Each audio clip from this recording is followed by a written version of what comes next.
Eu tentava desenhar imitando o Ziraldo, porque na realidade eu tinha trabalhado com o Ziraldo me influenciou muito o meu desenho.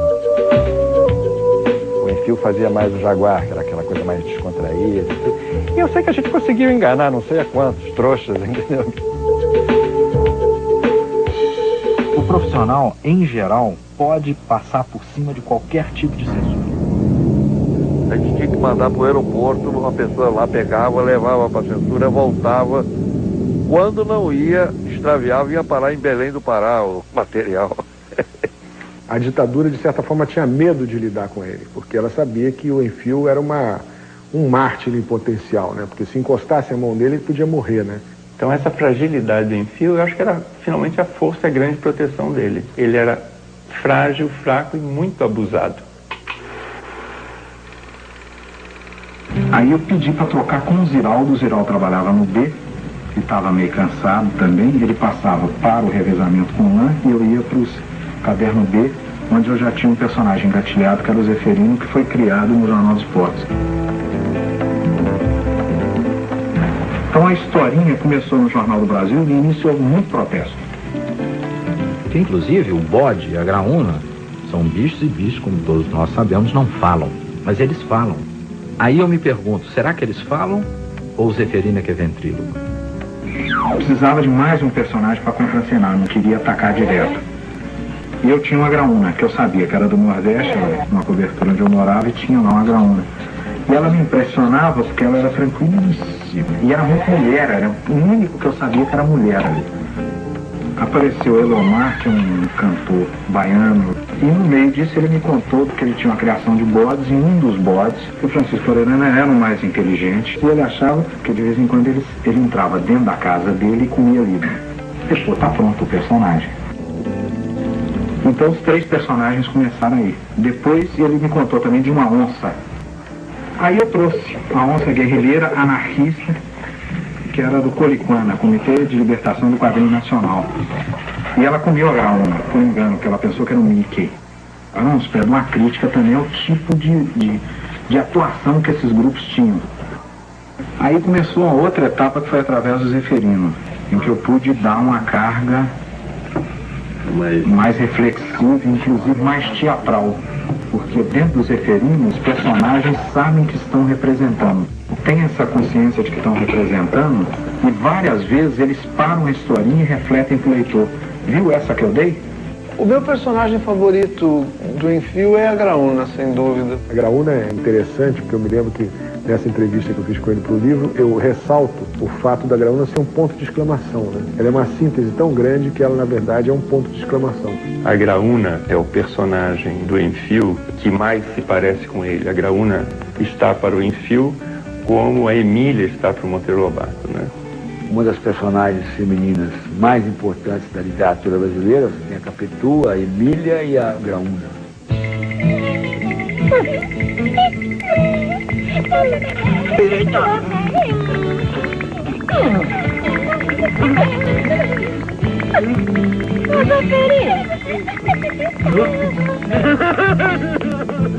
Grauninha! Copinha! Graúna com ciúmes, proibiu Grauninha de falar com nós. Tinha o problema da patota do Pasquim, quer dizer, o Pasquim tinha uma fama de uísque, mulheres e tal, que era em parte verdade. E eu não conseguia viver no Pasquim, apesar de estar no Pasquim o tempo todo. Tinha que pegar 1000 mulheres ao mesmo tempo, eu não conseguia. Tinha que fazer grandes farras, eu não conseguia. Então começou o choque de tudo isso. Aquela entrevista foi uma entrevista meio tumultuada. O Pasquim sempre foi um mar de conflitos, quer dizer. Mas se você for ler a entrevista, não da minha parte. Não tinha plano de publicar a entrevista, porque feria muito a todo mundo que participou da entrevista, principalmente eu, Ziraldo, Milor e o Jaguar, 4 humoristas que estavam se abrindo numa catarse impressionante. O Pasquim, em boa parte, ele era seguro pela questão da união que havia contra a ditadura. Do Rio, o que existe mais para você conquistar? Ir para os Estados Unidos era uma espécie de desafio à minha imobilidade Eu sempre tive medo de sair, por isso que eu saio muito. Eu tenho medo de mudança e por isso eu mudo. A ida do Enfield para os Estados Unidos aconteceu por uma série de fatores. Um deles, o principal, realmente foi a questão de saúde. Porque no Brasil o tratamento de hemofilia era muito precário, muito ruim. O Enfield tinha ido para os Estados Unidos para poder minar o sistema por dentro.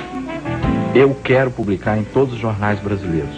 Então era aquele negócio, ir para os Estados Unidos, usar a máquina para chegar aqui. E aproveitar para poder tentar vender as tiras dele na imprensa americana, para uma daqueles syndicates. Consegui achar leite. Fui até Monte Santo, ninguém nunca ouviu falar. Desistam! Comer não é um hábito da caatinga, meu Deus do céu! Pare! Vocês querem destruir os costumes da caatinga? Instaurada a alimentação, daqui a pouco não queremos a música, o folclore, tudo.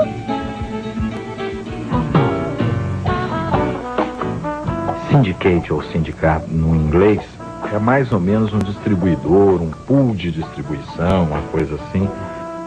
He had something that was very essential for success in American newspaper comic strips, which is he was able to address universal truths. Eu consegui que um dos sindicatos mais revolucionários lá, Universal Press Syndicate, e eles se interessaram pelo Fradinho. De cara eu já tive que fazer concessão. Primeiro, fazer o bloquinho, aquela tirinha. Segundo, tinha que completar o boneco. Falei, bom, uma concessão que eu posso fazer. Terceiro, tinha que pôr retícula também. Mas tudo bem, a forma eu não brigo. Vamos no conteúdo. E comecei a fazer. De cara, 10 jornais compraram. Entre eles o Chicago Tribune, que é o papa dos lançadores de história em quadrinhos dos Estados Unidos. Philadelphia Inquirer comprou, um de Toronto, Toronto Sun, e aí vários de cidades menores.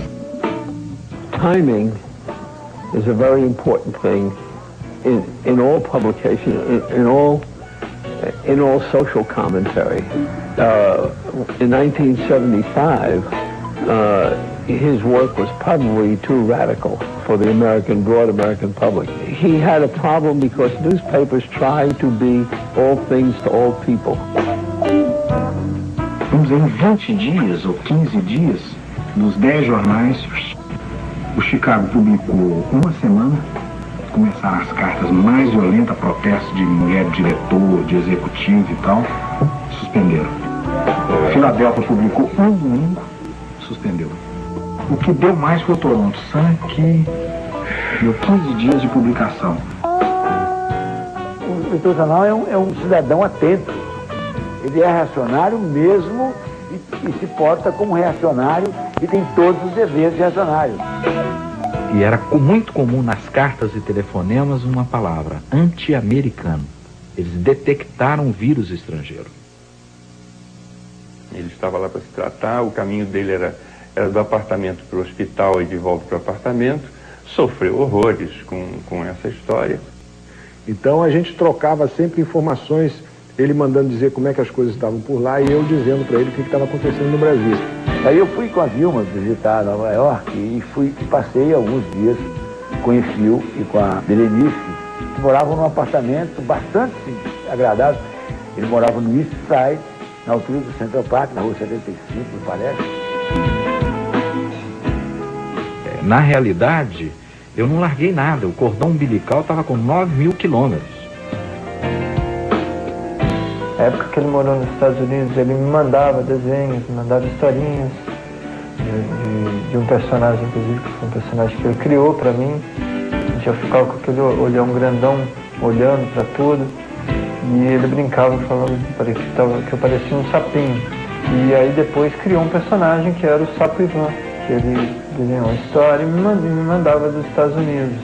Minha mãe que pegou os desenhos que tinha e botou lá para meu pai e falou, agora você redesenha isso aqui que eu vou ver. Então ela que acabou insistindo para ele para lançar, porque eram historinhas super legais e acabou saindo historinhas no livro de pano.